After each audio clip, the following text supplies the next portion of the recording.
2:45 Lalgola rail স্টেশনের platform থেকে ছেড়ে আজকে নেতৃত্বে ওয়াগনাইন locomotive Lalgola Sealdah passenger Murshidabad junction যাচ্ছে।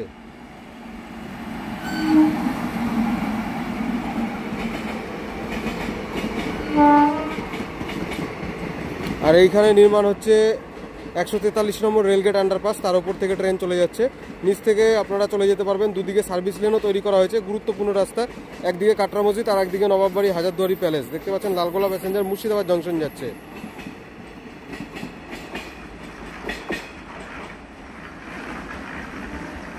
লালগোলা প্যাসেঞ্জার মুর্শিদাবাদ বেরিয়ে গেল। সামনে মুর্শিদাবাদ জংশন রেল স্টেশন, পরবর্তী স্টপেজ কাশিমবাজার, তারপরে বহরমপুর কোর্ট। আর এই যে দেখতে পাচ্ছেন ঢালাইয়ের কাজ হচ্ছে। আর এই লাইনটা হচ্ছে, এটা চলে যাচ্ছে আজিমগঞ্জ জংশন, যেটা সোজা আজিমগঞ্জ জংশনের দিকে।